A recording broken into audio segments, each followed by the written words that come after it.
an Amazon series.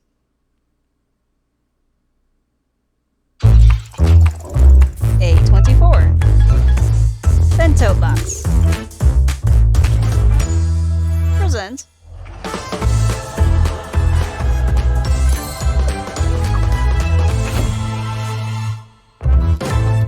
Hazbin Hotel, Season 1, Episode 7.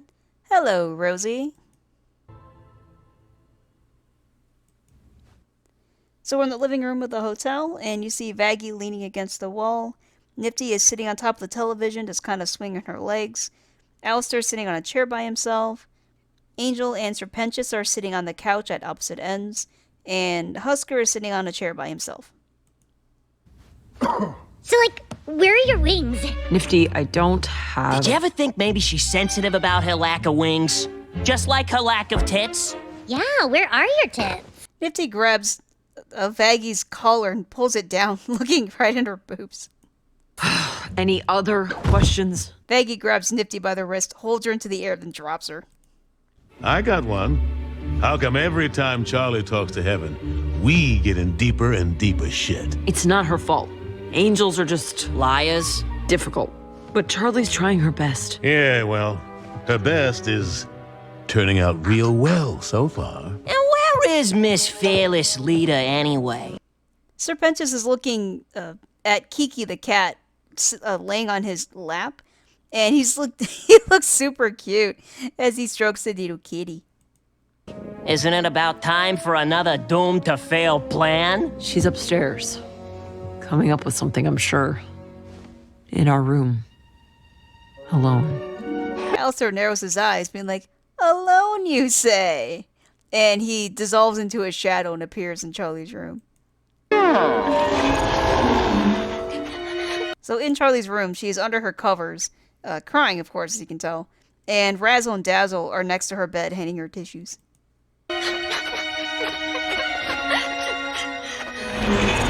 Oh, Charlie, you look an absolute mess.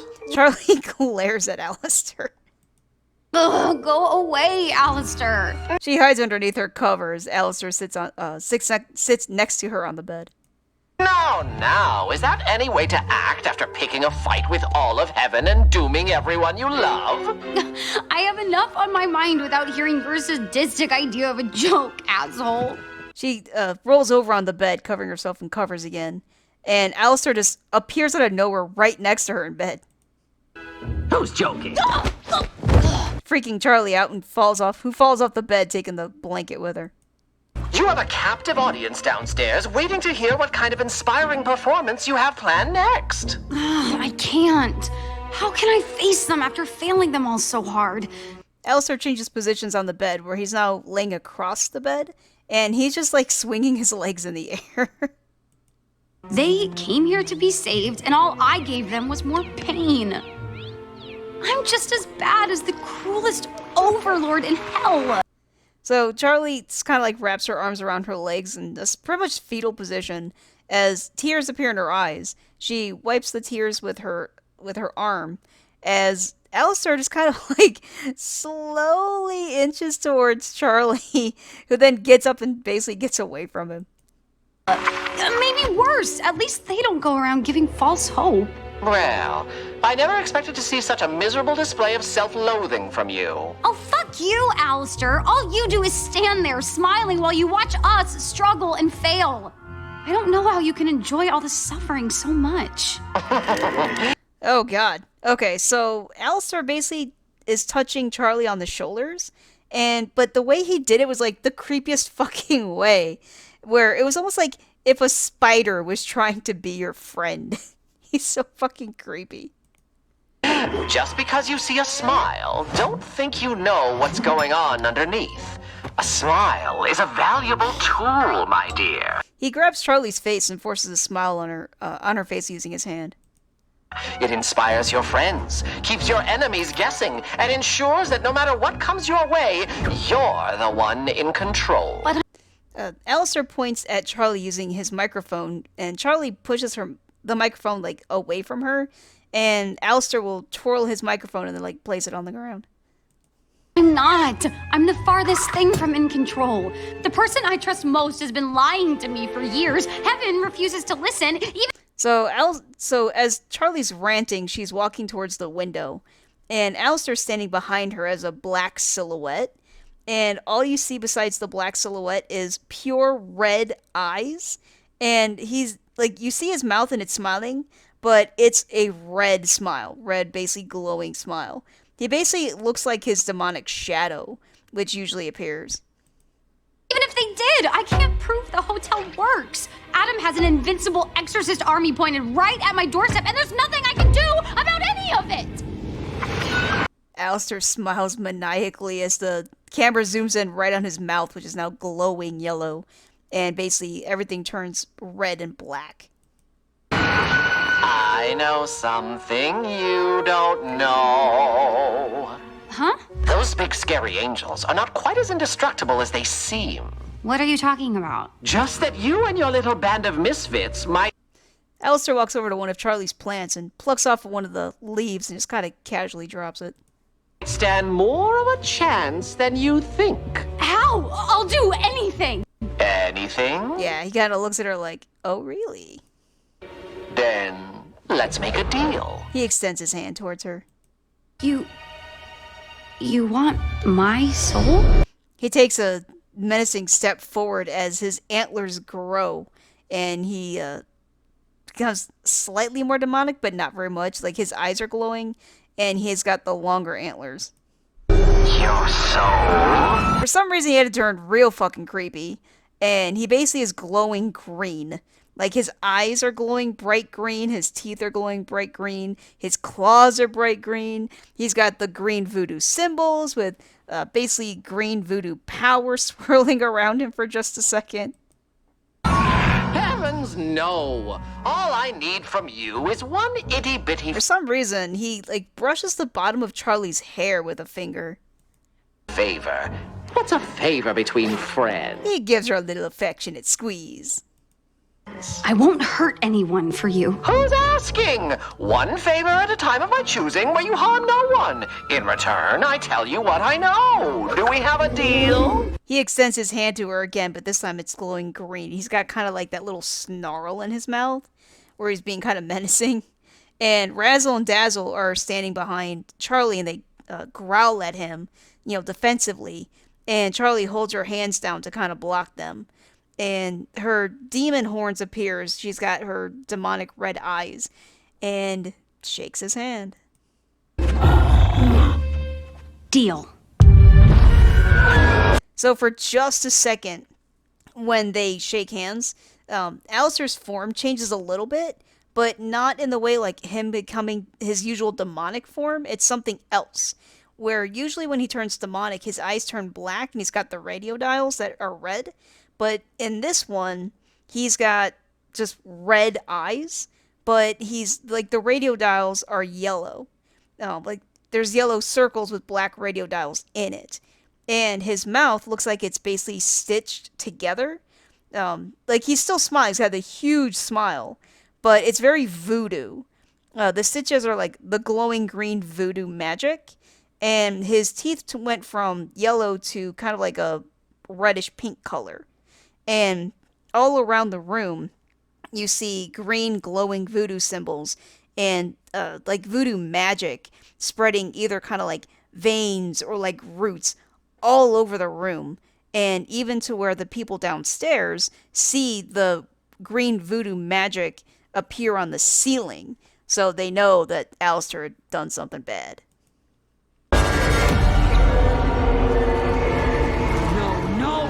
Vaggie runs up the stairs.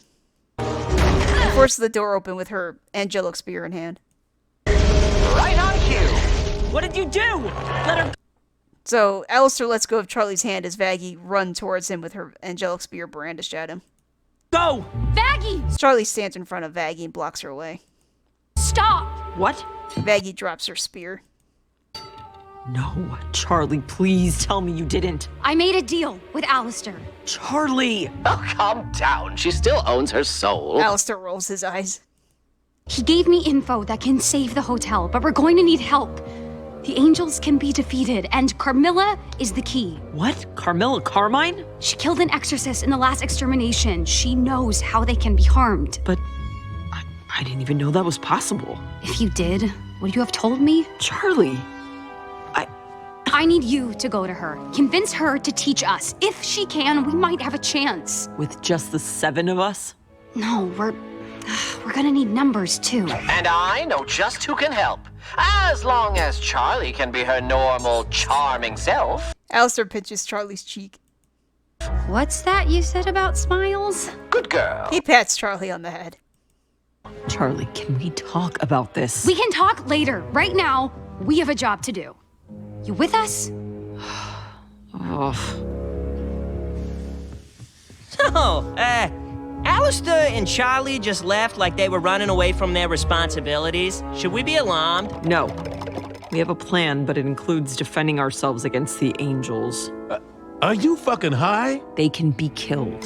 Yeah, that knife lady Camaro car fight killed one. Wait, you knew about this? Oh, yeah.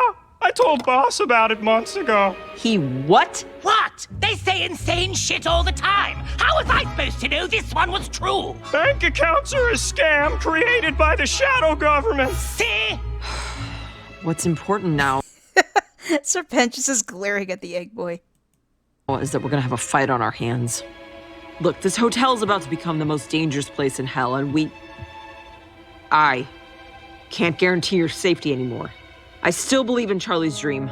I know this place can work, but none of you signed up for this. I'm gonna go learn how we can fight back, but when I come home, well, I'll understand if none of you are here. Well, this is awkward. So we see a sign that says Cannibal Town with a big eyeball on top of it. Years! 3 years I've been sharing my life with her, and I tell her everything. My hopes. So Alistair and Charlie are walking down the street, and Alistair clearly does not give a fuck about whatever Charlie's complaining about. So he'll take off his monocle, blow on it, rub it on his sleeve to clean it off, and then put it back. My dreams, my insecurities, my embarrassing habits, what fucking deodorant I like! And she keeps something like this from me? Why would she lie for... So as they're walking down the street, you see some cannibal people. So you see a couple of kids, you see a lady walking down the street with a baby stroller, and you see a lady walking a dog, a poodle. It's a skeleton poodle, but it's got some pink fur around its head, around its neck, and on its little poofy tail. And you see a guy just kind of smiling there with got like the old-timey mustache, and everyone's got very like 1890s, maybe very, very early 1900s kind of clothing. You know, kind of like that old-timey Victoria sort of stuff that Alistair really likes. so long? Does she think I wouldn't accept her? What about me? Me says And you see either a young boy or maybe like a young teenager. Looks like he's shining some guy's shoes. understanding. Misunderstanding. Charlie starts to kind of realize that the environment had changed with all these cannibal people just kind of walking around. And again, kind of in the background, you see kind of a young boy give a bouquet of flowers to a young girl as people are just kind of like walking around being all happy. And again, these are cannibal people, and it seems like all the cannibal people look the same. They have that kind of gray skin, just pure black eyes, just no iris, nothing, just pure black eyes. They're all dressed in that, old-timey sort of Victorian-y type of clothing, I guess. And they all have the very, very sharp demonic teeth like Alistair has. And even though they're not, like, required to smile or anything like that, as far as I know, you see a lot of them just kind of smiling a lot. It seems kind of rare to see one that's not smiling. So they pretty much all smile like Alistair does, even Rosie. Wait, where are we? Cannibal Town.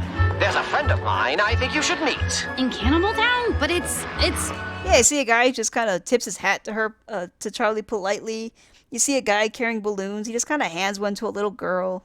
Again, everyone's just all kind of smiley and very, very polite. surprisingly nice here. Isn't it though? And it's all thanks to a very special someone. Well, who hasn't thought about eating their first husband? I certainly would have if he didn't taste so bad. So Rosie's standing behind a desk called Rosie's Emporium. Again, she's in that kind of like 1890s style of clothing. She's got a very wide brimmed hat with a like huge like plume of feathers on it, I guess. Like it's not like one feather, it seems like a little bunch of feathers. And it's got a little skull. And she's wearing that kind of like old time Victorian. She's wearing a very long dress that goes all the way down to her feet. It covers all the way down to her wrists. You know, again, that's kind of like old Victorian timey sort of stuff.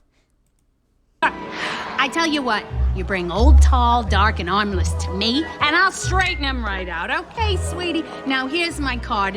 Oh, my stars. Do my eyes deceive me? Alistair kind of waves at her from behind the row of customers that she was attending to.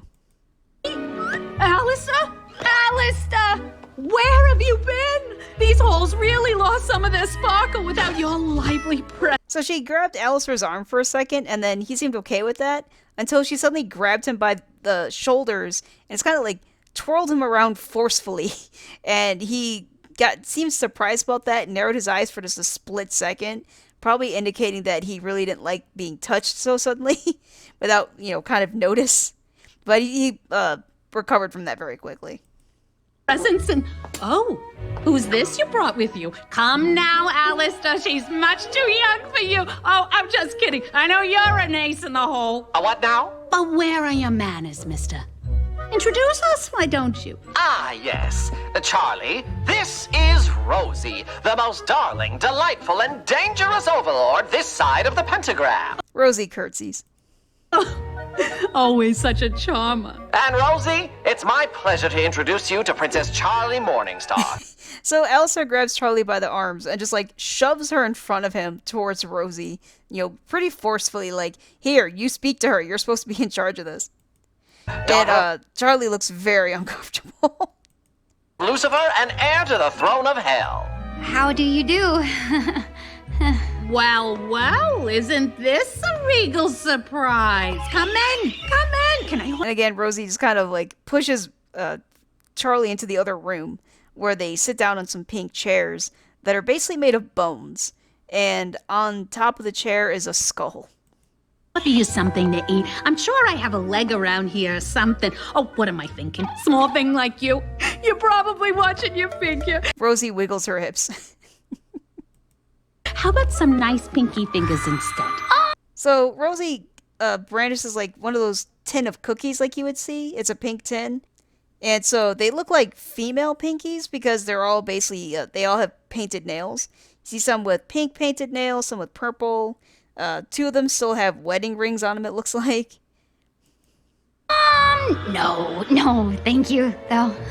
Oh, look at you. So polite. She pats, or kind of like rubs the top of Charlie's head affectionately. Alistair, you could learn a thing or two. Well, sit down. Tell Auntie Rosie what she can do for you. You know, Alistair, I got a primo connect on a guy with about 8 blocks of territory and... Alistair kind of walks over to Rosie and leans in as she, tries to give her some semi-secret info. Not enough goons to run it. Prime pickings for a deal to be made, my friend. Appreciate the offer, but we're here on business of another kind. Alistair walks back over to Charlie and leans casually on her chair. Well, don't keep me in suspense. I'm a very busy woman. Well, as you know, the extermination is coming early. It'll be here in a month, and they're coming from my hotel and my friends first, and I... We need your help. Well, your cannibals' help, at least, to fend off the attack. Wow. When you ask a favor, you don't start small, do you, Your Highness? Charlie looks distraught and stares at the table. Oh, now don't fret. I didn't say I wouldn't help, but I assume there's more to this plan than a bunch of unarmed cannibals. Oh, your people will be far from helpless when we're done with them. And by the end, they will be able to eat their fill. Well, in that case, sure, why not? Really? What can I say? I like your moxie, girl. And old Alistair has never done me wrong before. Oh, thank you! Carmine! So Vaggie's pounding on like a garage door to Carmilla's factory or something. Carmine, we need to speak! I know what you did on Extermination Day! Vaggie's yelling into one of Carmilla's security cameras. We can talk about it inside, or I can yell about it out here! She walks to the middle of the parking lot where you can see, like, she has her arms spread out, and there's trucks and employees and, people walking around that could definitely hear about how she killed an angel somehow. Fucking right you open that door. Hello? Vaggie walks into seems like a pitch black sort of mansion. You have 2 minutes to convince me not to silence you for good. A spotlight appears over Carmilla as she's on the second floor. Miss Carmine, I'm here on appointment from the princess to enlist your aid in the defense of Hell from the angelic extermination. We know an angel fell at your hands, and we need to know how. No. What do you mean, no? The princess of Hell means nothing to me. You have to do better than that. 90 seconds. With your knowledge, we wouldn't have to helplessly stand by while... Clearly, I am not the helpless one here. 80 seconds. Well, then why? Why wouldn't you use what you know to fight? To avoid the very problem you and your little friends are facing right now, I will not invite destruction into my house, on my people. You think we asked for this? All Charlie has ever done is try to make things better, to help her people, who, newsflash, include your people too. And how exactly has that worked out for her? 45 seconds. You didn't pick the fight, but it's here now, and they aren't gonna stop with us. You didn't see the look on their leader's face. With us out of the way, it's only a matter of time before they come for the rest of you. They won't stop until all of Hell is wiped out, so you can help us make a stand here together. Or you can stand alone tomorrow, and what do you think your chances will be then? You're out of time.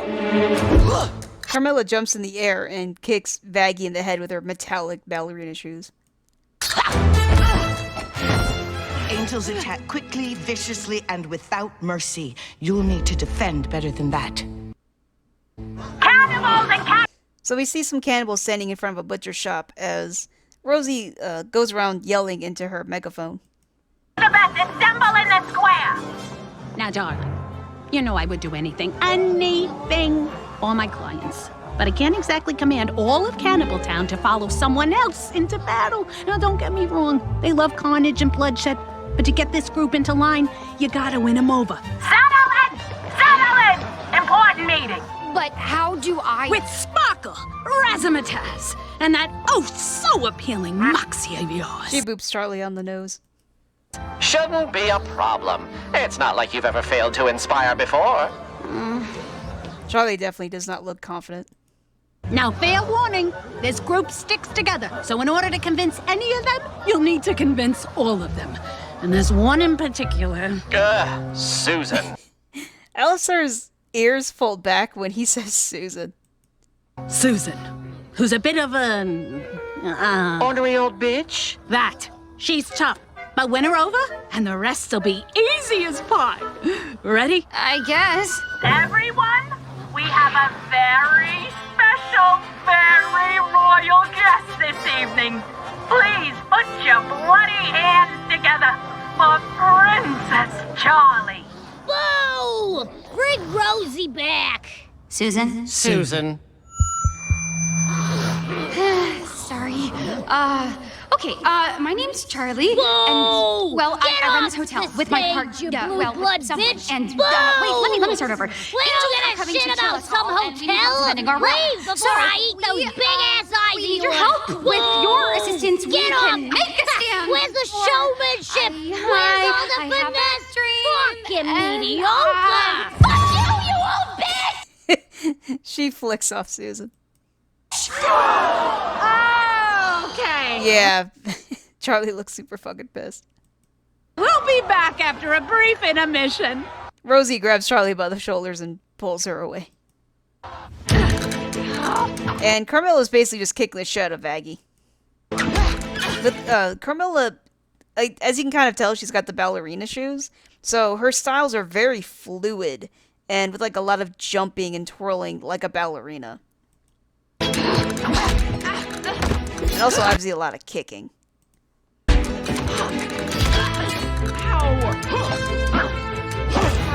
Come on, what is this? You want me to teach you how to beat angels? That's what I'm doing. By beating the shit out of me?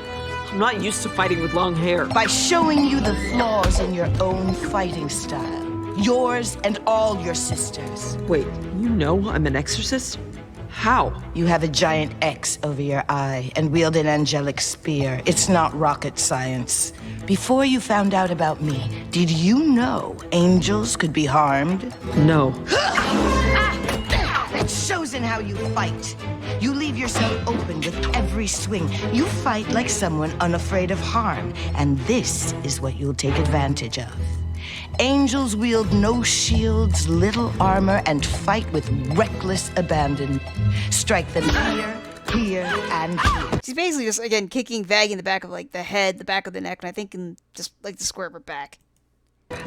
With what? Some secret weapon of yours? Stupid girl, are you really so dense you don't realize you're holding the answer? Angelic weapons? It's that simple? How has no one else figured this out? Angelic steel isn't common, and those who have it aren't exactly rushing off to test it against exorcists. But my daughters and I were cornered in that last extermination. You see a flashback of Carmilla and her two daughters running away from the angels, only to be surrounded by, like, 5 of them? Yeah, 5 of them. And one of them's gonna jump, fly into the air and dive bomb at Carmilla. He's gonna jump really, really high into the air and use her metallic ballerina shoes to cut the angel's head off. I tried to buy time for my girls to flee, and well, you don't become an angelic arms dealer without arming yourself first.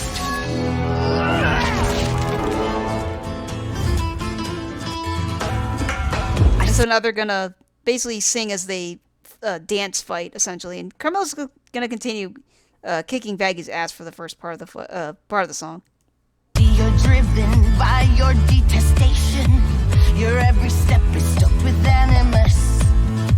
You need a different type of motivation, or there's no way that you can handle this. I know you're thirsting for vengeance, Vaggie, you're out for blood, but you'll only stand a chance if you're out for love. Out for love, love. Think of who you care about, protect them and be out for love, love.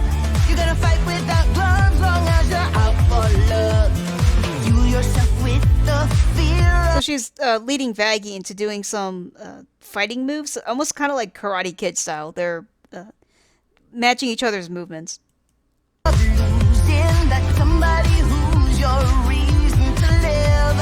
Harness your heart and you can't help choosing to fight with all you can give. I know you're thirsting for vengeance, Vaggie, you're out for blood, but you'll only stand a chance if you're out for love. They smile at each other as they kind of grapple with her angelic spear, and they basically fight themselves upstairs. Like, they will leap and everything upstairs, and then they'll bring the fight back downstairs. Out for love, love. Think of who you care about, protect them and be out for love, love. So they're at the top of the staircase and they fight for a little bit, and then Carmilla will flip down the staircase, and so for Vaggie to get to the bottom, she will ride on her spear on the banister, and when she does that, she'll flip up in the air.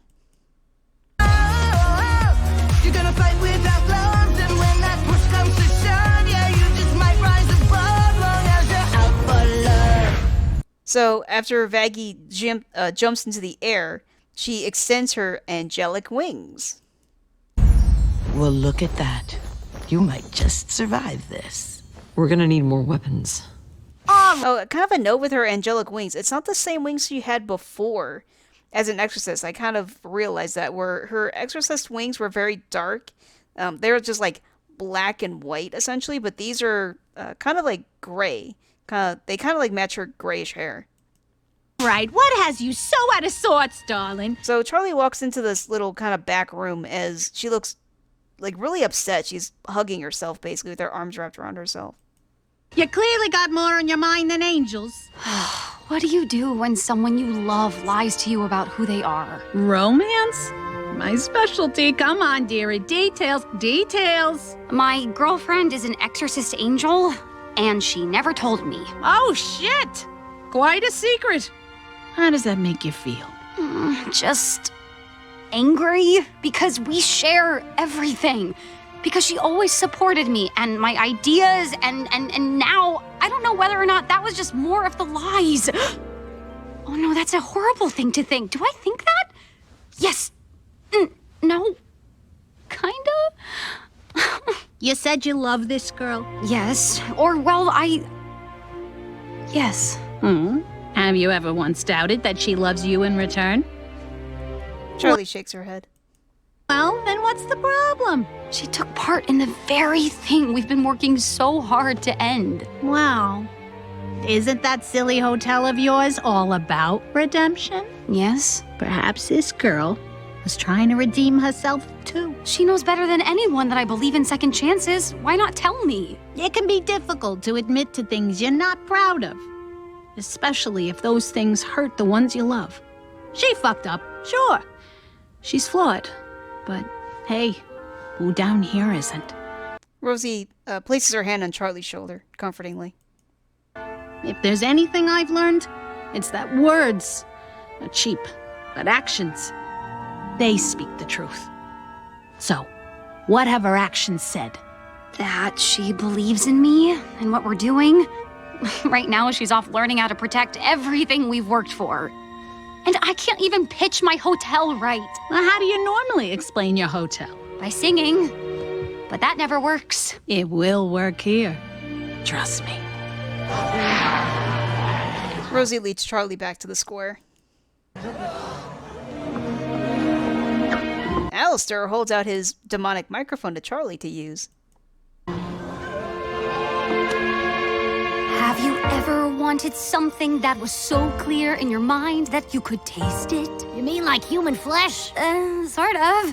It's a feeling like a rumbling in your gut that you could finally be faced with a billion needy faces. I guess what I mean to say is, for the first time in my life, I might have to be ready for... So Rosie's clapping proudly as Alistair gives her a good little thumbs up. This, ready to be the one who's leading from the front. Gotta come into my own, gotta come into my throne. Gotta take charge and defend my only home. And although I kinda feel unsteady now, I need to be ready for this. Have you ever... Charlie walks down the stairs from the square and walks into the crowd as she sings. Felt like you're willing to die to save the people of your city? By die, do you mean use my teeth to rip flesh apart? That's a start, cause right now we need a leader, and it seems to me that destiny has picked me to be that, if you'll permit me. So who's with me? Wouldn't it be super to see more of hell? Charlie starts tap dancing. Join up now if you like travel. Come on, boys, hop in the saddle. A lot of sights to see en route to my hotel, not to mention the camaraderie. She gets a couple of the male cannibals to tap dance with her. History, you'll form life-changing friendships with the folks along the way. And feast on all the angels you can eat. Alistair says that to like 4 cannibal children. Okay. Free food! Everyone's like, free food, fuck yeah! It's time now to act. They're on the attack. When they move. Alistair takes his microphone back, and Rosie hands him a different staff with a skull on top of it. Strike, we will fight. And Rosie and Alistair both push her into the crowd. Like, they push her so hard she almost fell over. We follow your lead. We're eager to feed. We'll sharpen our teeth for the heavenly feast. From this moment on, you can count on us to be resolute and around us. Our appetites are wet and we're set to seize the day. So take, oh hey, come join the flesh buffet. Well, that's a little violent. Can we tone it down? Oh, don't be put off by the snarling. That's enthusiasm, darling. They just seem a little... You see the cannibals, like, twitching psychotically. little murdery right now. Don't worry, honey, that's their thing. Keep singing. We're super duper grateful to have you folks aboard. Can't wait to taste the angel's wings. Oh Lord, for the first time in my life, maybe I can be ready for this. Charlie gets picked up by a couple of the male cannibals and are now carrying her on their shoulder. And they're walking through town as the rest of the crowd follows her. I can be the marshal leading the parade. I can come into my own, and I think I've always known my destiny could never be postponed. When Adam brings the battle here, I must appear like I'm ready for this. They're dancing along, they're singing her song. Surprised why I knew she could do it all along. Rosie and Alistair are gonna do a little jig.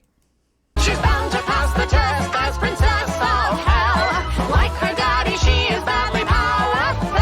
She's filled with potential that I could guide. Yeah, Alistair was looking at Charlie pretty menacingly when he said that. Yeah, he's obviously got alternative motives, by, from helping Charlie. We just don't know what those are yet. I concur. Stick with her, you'll be on the winning side. For the first time in our lives, we know that we are ready for this. We'll show heaven up like they won't forget. It's time to take a stand. It is time to lend a hand against the angels and their deadly threat. We cannot take it anymore. The time has come to go to war. Prepare to fight. We're ready for this.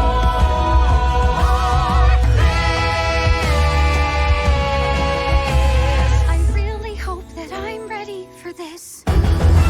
One of the cannibals, as they were walking down the street, was carrying the severed foot of somebody. So back at the hotel, we're kind of outside the hotel, and on the left side of the screen is Charlie, followed by Alistair, and then following him is Cannibal Town.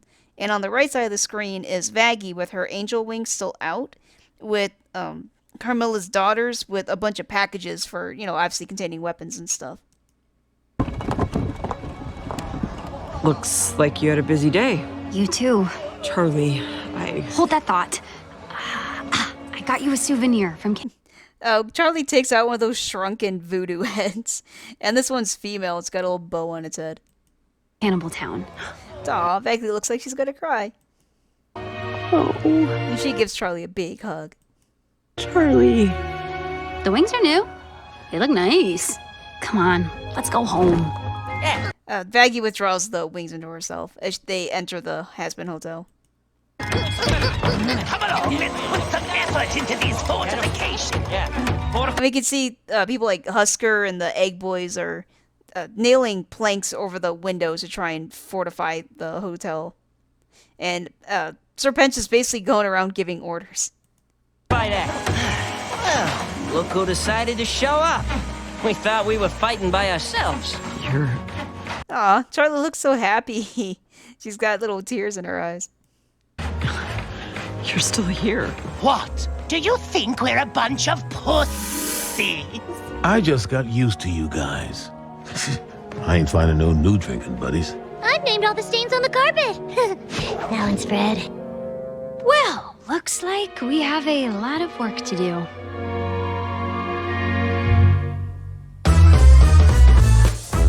Alright, well, that was Season 1, Episode 7, Hello, Rosie.